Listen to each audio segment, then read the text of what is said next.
heard it before, you know? Yeah. Uh, Yeah, man.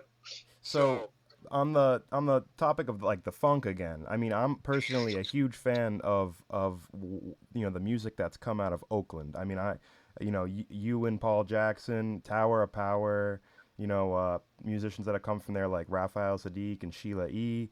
Would you say that a lot of the sound that became associated with Oakland was an innovation by those artists, or can you trace it back even further to older artists that influenced them? well, I can trace it back to the older artists that influenced me because I'm one of those guys that was in on the ground floor of the whole thing, you know. And I know, you know, before I answer that, let me just put this out there. I'm sure you know about this, but David Garibaldi, Gregorico, sorry, Greg, Michael Shreve, and Lenny White and I have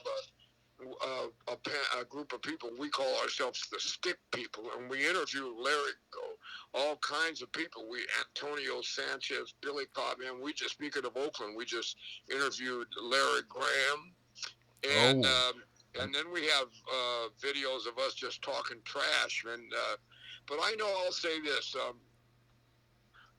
Most of the kind of I had never heard David Garibaldi, and now I knew Sheila, but she was 10 years old, and because I played in Pete's band, her father's band, and she played great drums at 10. And I think David Garibaldi, and if I may be bold enough to add my own name to this equation, pretty much made the Oakland funk thing popular. You know, they yeah. didn't.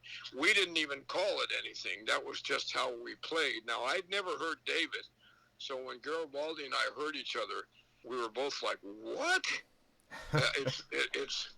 It's not that we're that similar. We're actually not. I come from a big jazz background. I didn't play funk until way after I was a professional jazz drummer. You know, and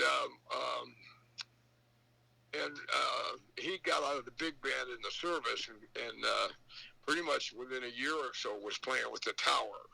So we're two different animals, but I love his innovation, and I love his genius. He's a great drummer and a dear and a great guy. But for me, what I did was I took all the Philly Joe, Elvin Jones, Tony, Max, Stem Woodyard, just about all the guys that I grew up listening to, and I moved different parts of their, like when they were trading fours or eights or a drum solo, I would take bits and pieces of things that I heard in their solos, just little bits, like a bar here, maybe two bars, maybe four, you know, and I would orchestrate them across a 16th note thing for the groove, not for the solo. And I would take a bit of this and a bit of that and place it on different parts of the instrument, like a few notes on the bass drum, a few in the snare, a few in the hi-hat. And they, instead of happening with the independence thing, like one hand working against the other, I mean, there was some of that, but most of it was striking at a different time. And that was what, when I started doing that, people started sending me, "Oh man, that's that Oakland thing." And Yeah. I didn't have it attached to any particular town, but I lived in Oakland. Soon thereafter, I heard David, and I was like, "Wow, here's a guy that's thinking the same way." And we were the two guys. And then the next thing you know, man, a bunch of guys started playing like that, and it became the sound of the rhythm sections of the city of Oakland, not San Francisco. Yeah. And I mean, there were of course guys from San Francisco that would come over and join us, and it became popular once we made those records, and then everybody started.